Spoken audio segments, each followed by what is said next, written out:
Hello guys, welcome back to Teknologi Senada. How are you today? Oke, selamat malam para miners mania. Apa kabar hari ini? Semoga selalu baik-baik saja dan selalu diberikan kesehatan ya. Kita pertemuan kali ini akan membahas Key Performance Indicator atau KPI. Apa itu? Langsung aja yuk ke videonya.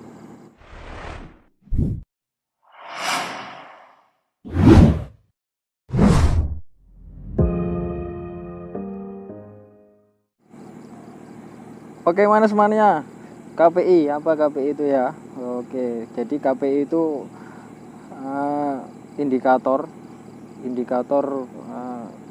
dari hasil maintenance kita ya. Seperti apa performanya, caranya gimana. Jadi untuk mengetahui beberapa indikator supaya alat yang kita gunakan itu menghasilkan ya, dengan strategi maintenance yang sudah diatur, bagaimana caranya supaya tidak rugi ya bahasanya. Jadi alat itu bekerja dengan maksimal dan menghasilkan, tidak sampai rugi. Oke, apa aja isi dari KPI itu mungkin teman-teman sudah banyak tahu yang sering mendengarkan atau sudah mengerti KPI. Jadi saya akan mengulas sedikit saja gambarannya seperti apa, nanti bareng-bareng kita biar bisa lebih mengarah maintenance yang lebih baik ya. Jadi KPI ini memiliki beberapa poin ya. Nah, ini untuk yang di kita, kalau di plan ya, di plan itu meliputi dari PA ya, physical availability, terus MTBF, mean time between failure, sama MTTR, mean time to repair.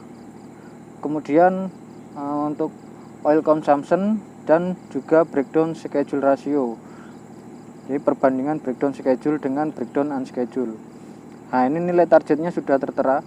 Nah, ini bisa dibuat acuan ataupun ketika teman-teman akan lebih memaksimalkan di PA-nya atau di MTBF-nya bisa ya, bisa dirubah-rubah ini.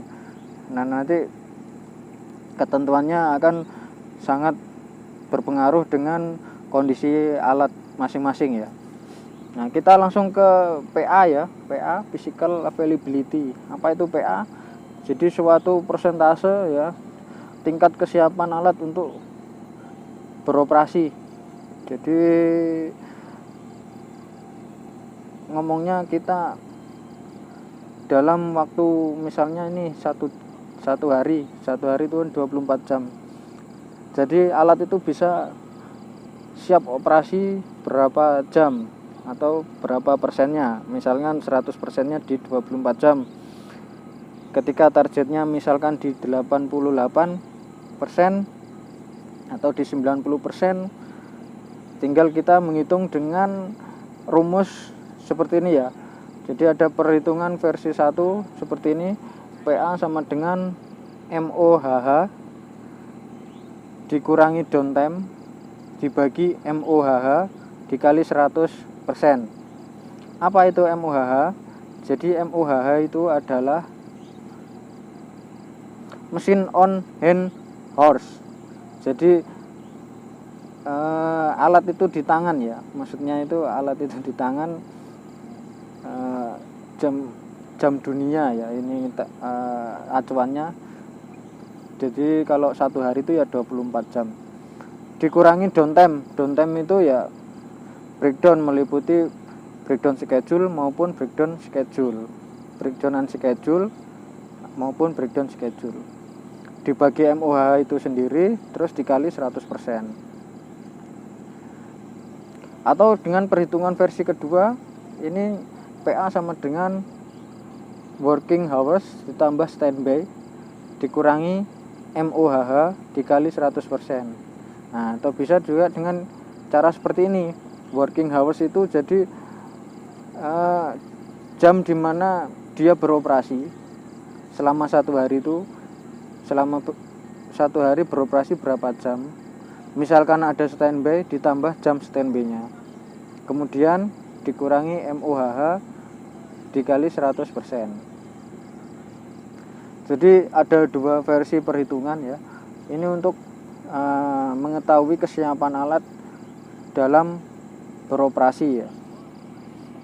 Nah ini untuk satuan-satuannya ya. Downtime itu ya termasuk total durasi kerusakan dalam satu periode, termasuk ketika kita menghitungnya di satu hari ya berarti selama 24 jam itu ada kerusakan berapa jam, termasuk breakdown schedule maupun breakdown unschedule.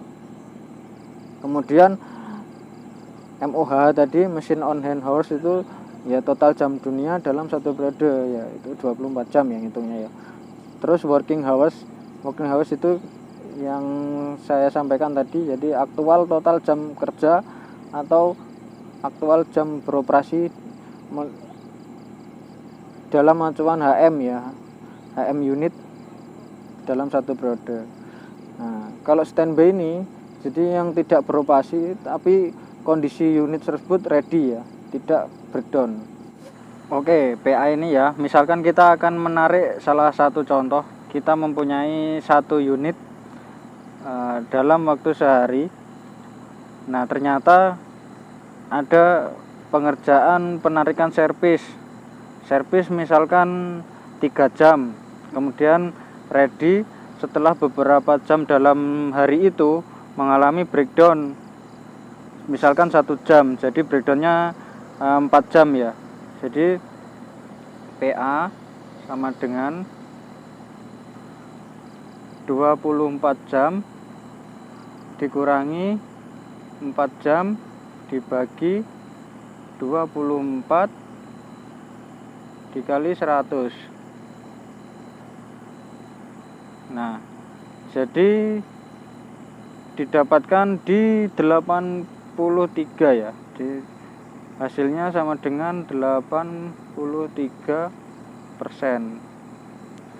Nah, ini salah satu contoh di satu unit ya. Bisa diaplikasikan dengan berapa unit satu variannya ya. Misalkan HD berapa unit gitu kan. Nah, 83% ini tercapai atau enggak ketika target kita misalkan di 88% atau di 90%. Nah, ini yang akan membebani ketika unit kita sedikit ya. Misalkan unit kita banyak ya, ini akan untuk memperingan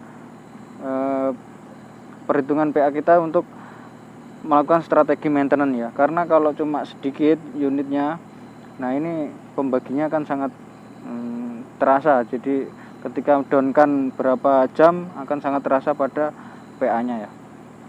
Mungkin ini salah satu contoh di PA, perhitungan PA seperti ini, secara sederhana seperti ini ya. Ini untuk di part 1-nya, nanti kita akan di part 2 untuk jelasin MTBF ya, mean time between failure ya. Nah, seperti apa, kita cukupkan sekian dulu di materi kali ini. Jika ada kekurangan atau kesalahan, mohon maklum, dan bisa sharing di kolom komentar, monggo silahkan. Terima kasih atas perhatiannya, semangat pagi.